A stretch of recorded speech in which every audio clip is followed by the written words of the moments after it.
Vape shops. They've popped up everywhere, on every main street, in every town. And vaping, the supposedly less harmful alternative to smoking, there's more to that too.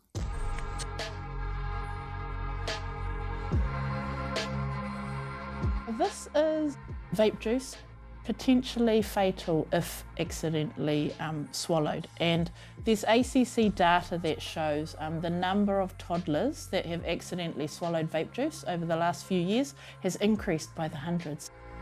Sharon Pihema is a vaping health educator. This is a disposable vape and it's a lot easier to pull out the different parts, but the same parts are in every single vape. And all of this ends up in landfill and eventually will make its way out into our taiao.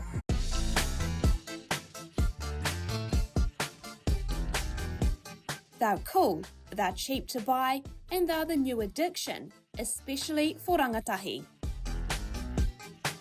Kylie, a TikTok star, was just 15 when he got started. Because when I was young, whenever someone would tell me to stop vaping, it would make me want to vape more. Just because that's how young people are wired. Like, you do what you are told not to do. I just think, listen to people. Listen to people like me. Listen to people who have those stories, and you think it won't happen to you until it does. Kylie went from user to addict. Taking a vape first thing in the morning, it's like gives that 5 seconds of relief, and then you get the dizziness. You want to go back to bed. The headaches were quite bad for me in the mornings, or when you'd vape all through the night, you get the insomnia and then the splitting headache, which adds to the insomnia. But for some reason, you still reach for it. When did you start noticing health effects? When I turned 21 was when I started to realise that I was getting more puffed as I was walking around Auckland for no good reason, because I do a lot of cardio around the city, and then it just started getting harder. Next came the asthma attack. So I was actually walking up here to K Road one night and I started feeling real dizzy and like I couldn't breathe and like my lungs were closing up. And it gave me a real big fright, and I had to sit down, and I like genuinely felt like I was gonna die. I had never felt anything like that before, and I knew it had something to do with the vape. And then I immediately booked a doctor's appointment, and yeah, that's when I found out that I got asthma. Sabby attributes her painful gum disease directly to vaping. Imagine if you like bit on a rock, right?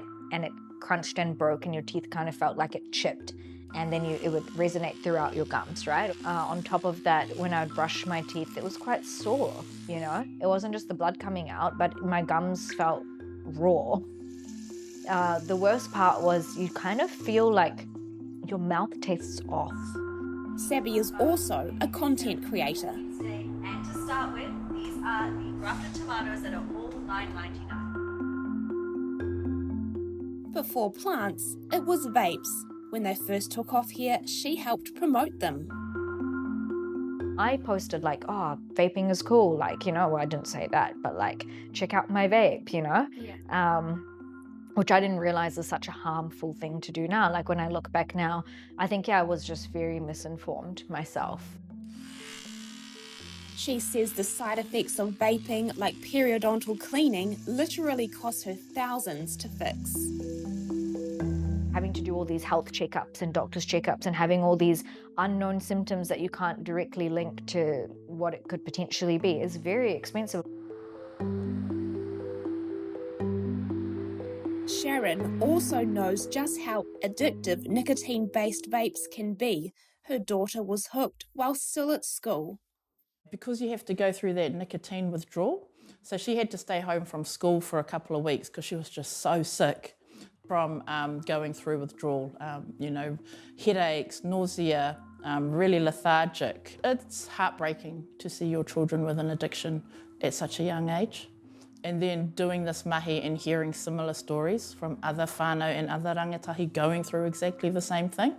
It's really heartbreaking, and it just makes you angry because we've been here before with cigarettes and tobacco, and now we're back here again with vapes and e-cigarettes with our tamariki and our mokopuna.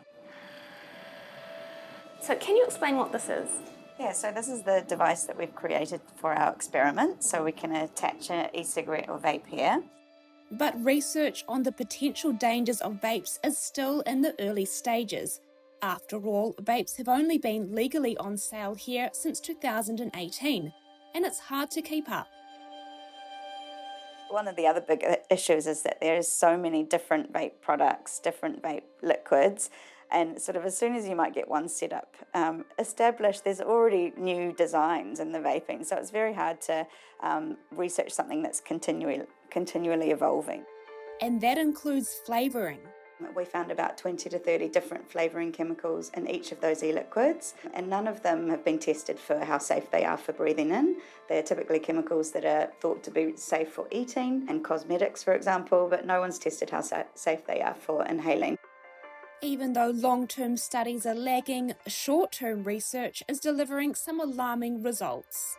Some of the health effects that are known from vaping so far are this inflammation, which is linked in the long term to different lung diseases. There has been some asthma-like symptoms, so changes in the small airways or signs that the airways are sort of getting narrower and making it a bit harder to breathe. Cardiovascular changes, so it's been shown that you get stiffer blood vessels when you vape for sort of a few years even, and that is linked to increases in things like stroke or different cardiovascular diseases.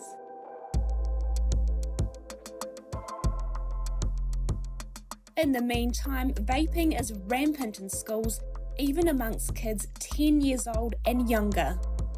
In primary school, we are talking with students as young as year 4, which are our 8-year-olds. Every single school around the motu is struggling with it.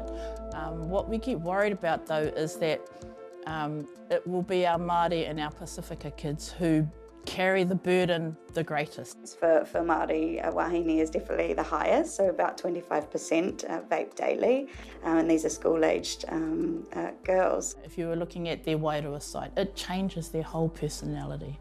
You know, we know our kids the best. Hey, we know them, and we know what sort of person they are. And when you see this kind of ngangara come in and influence and change their whole being, yeah, not good.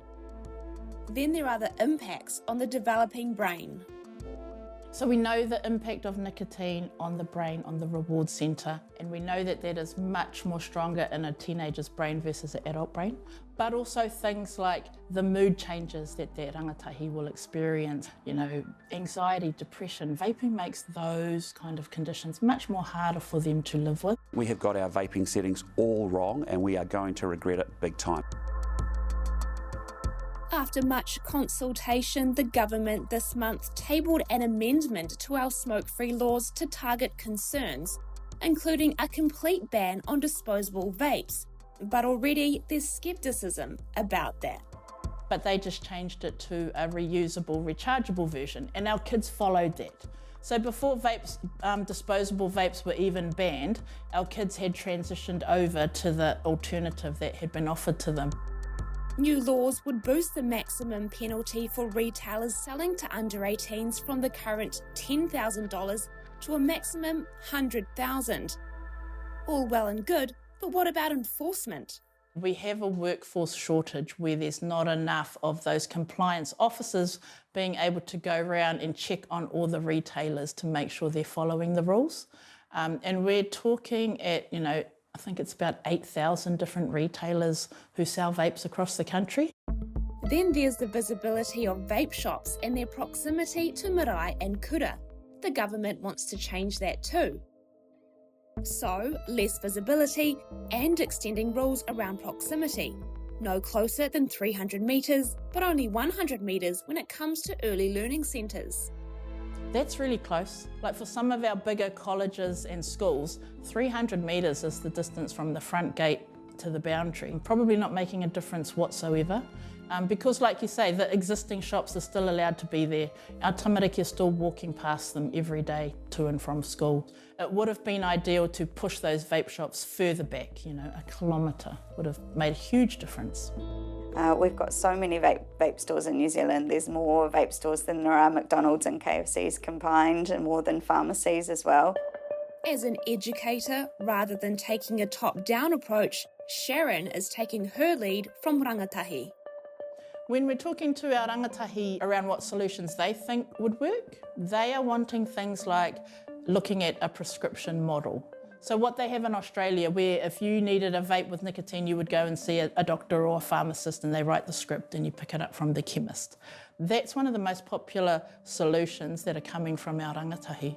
I think there is a place for vaping in terms of smoking cessation, but I don't think that we need, the ease of accessibility, the range of flavourings, how cheap they are. All of those things we don't need for smoking cessation. So I think there's definitely more that the government should be doing.